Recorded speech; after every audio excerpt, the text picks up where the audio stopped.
5 নৱেম্বৰৰ পৰা সপ্তদশ বাৰ্ষিক সৰুক্ষেত্ৰী গ্ৰন্থমেলা আজি ভিক্টৰ গ্ৰুপৰ অস্থায়ী কাৰ্যালয়ৰ দুৱাৰ মুকলি কৰে।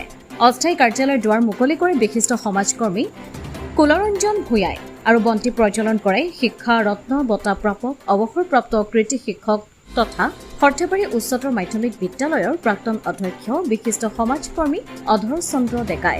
প্ৰতি বছৰে ভিক্টৰ গ্ৰুপৰ পৰা ভিক্টৰ বঁটা প্ৰদান কৰা হয় আৰু এইবাৰ ভিক্টৰ বঁটা প্ৰদান কৰিব সন্মানীয় শিক্ষা ৰত্ন বঁটা প্ৰাপক অধৰ চন্দ্ৰ ডেকাক। এই ঘোষণা আনুষ্ঠানিকভাৱে ঘোষণা কৰিছে ভিক্টৰ গ্ৰুপৰ সভাপতি পৰাগ কুমাৰ ডেকাই। ভিক্টৰ গ্ৰুপ সৰ্থেবাৰীৰ উদ্যোগত সপ্তদশ বাৰ্ষিক সৰুক্ষেত্ৰী গ্ৰন্থমেলা অহা 5 নৱেম্বৰৰ পৰা 6 দিনীয়া কাৰ্যসূচীৰে সৰ্থেবাৰীৰ উচ্চতৰ মাধ্যমিক বিদ্যালয়ৰ খেলপথাৰত অনুষ্ঠিত হ'ব। যোৱা 8 ছেপ্টেম্বৰৰ ভিক্টৰ গ্ৰুপৰ সভাপতি পৰাগ কুমাৰ ডেকাৰ সভাপতিত্বত অনুষ্ঠিত সাধাৰণ সভাত সিদ্ধান্ত গ্ৰহণ কৰা হৈছে।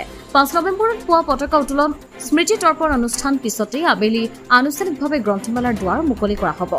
তাৰ পিছতেই সুধাকণ্ঠ ডক্টৰ ভূপেন হাজৰিকাৰ স্মৃতি দিৱস উপলক্ষে ভূপেন হাজৰিকা সংগীত প্ৰতিযোগিতা আৰু নিশা সাংস্কৃতিক অনুষ্ঠানৰ আয়োজন কৰা হ'ব। গ্ৰন্থমেলাৰ আটাইকেইদিনাই ছাত্ৰ ছাত্ৰীৰ মাজত বিভিন্ন প্ৰতিযোগিতা, বিদ্যালয়সমূহৰ মাজত হাতে লিখা আলোচনী প্ৰতিযোগিতা, শিক্ষকসকলৰ মাজত বক্তৃতা অনুষ্ঠান, মুকলি কুইজ প্ৰতিযোগিতা, আধুনিক নৃত্য প্ৰতিযোগিতা আৰু আয়ুটিৰ দিহানাম প্ৰতিযোগিতা অনুষ্ঠিত হ'ব বুলি জনোৱা হৈছে। গ্ৰন্থমেলাত ভিক্টৰ গ্ৰুপৰ মুখপাত্ৰ আমিৰ লগতে কেইবাজনো লেখকৰ গ্ৰন্থ উন্মোচন কৰা হ'ব। 10 নৱেম্বৰত পুৱা খেল ধেমালি প্ৰতিযোগিতা, দুপৰীয়া পৃষ্ঠপোষক সদস্যসকলৰ গীতমাত আৰু সাহিত্য অনুষ্ঠান, সন্ধিয়া বঁটা বিতৰণী অনুষ্ঠান আৰু সম্বৰ্ধনা সভা, নিশাৰ ভাগত বিশেষ সাংস্কৃতিক অনুষ্ঠানেৰে গ্ৰন্থমেলাৰ সামৰণি পৰিব।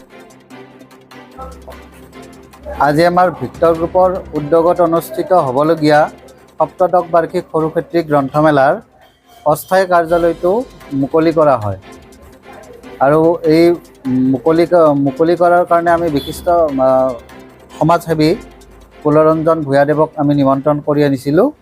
তেখেতে আমাৰ এই অনুষ্ঠানটো সাফল্যমণ্ডিত কৰে আৰু লগতে আমাৰ বন্তি প্ৰজ্বলন কৰাৰ কাৰণে আমি বিশেষভাৱে নিমন্ত্ৰণ কৰি আনিছিলোঁ আমাৰ অৱসৰপ্ৰাপ্ত ভাৰপ্ৰাপ্ত অধ্যক্ষ সৰ্থেবাৰী উচ্চতৰ মাধ্যমিক বিদ্যালয়ৰ শ্ৰীযুত অধৰ চন্দ্ৰ ছাৰ ডেকাদেৱক।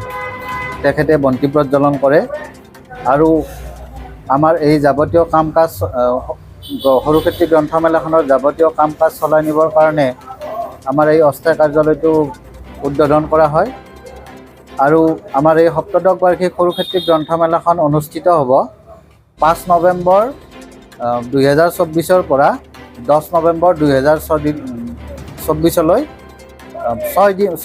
6 দিনীয়া বৰ্ণাঢ্য কাৰ্যসূচীৰে অনুষ্ঠিত হ'ব আৰু আমি আজিৰ পৰা এই সৰুক্ষেত্ৰী গ্ৰন্থমেলাৰ সপ্তদশ বাৰ্ষিক সৰুক্ষেত্ৰী গ্ৰন্থমেলাৰ যাৱতীয় কাম কাজখিনি কৰাৰ কাৰণে আমি প্ৰস্তুত হ'লোঁ।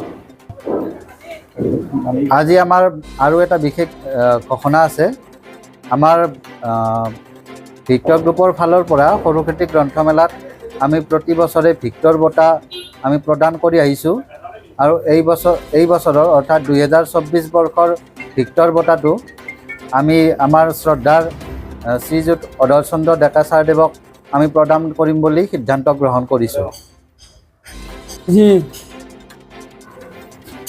সৰুক্ষেত্ৰী ভিক্টৰ গ্ৰুপৰ গ্ৰন্থমেলাখন আমি তেখেতসকলৰ আদৰণীয় নিমন্ত্ৰণত বৰ উৎসাহিত হৈ উদ্বোধন কৰিলোঁ। তো 16 বছৰে সৰ্থেবাৰী উচ্চতৰ মাধ্যমিক খেলপথাৰত ভিক্টৰ গ্ৰুপৰ জৰিয়তে অনুষ্ঠিত হৈ অহা গ্ৰন্থমেলাখন এইবেলি 17 সংখ্যক গ্ৰন্থমেলা পুনৰ জাকজমকতাৰে আয়োজন কৰিবলৈ ভিক্টৰ গ্ৰুপৰ তৰফৰ পৰা যোজা চলাইছে আৰু সেই আপাহতে আজি তাৰ অস্থায়ী কাৰ্যালয় উন্মোচন কৰা হৈছে। সৰ্থেবাৰীৰ পৰা নৱজিৎ নাথৰ ৰিপৰ্ট, অমৃত নিউজ 24/7। অমৃত প্ৰবাহ অসমীয়া সাপ্তাহিক কাকতৰ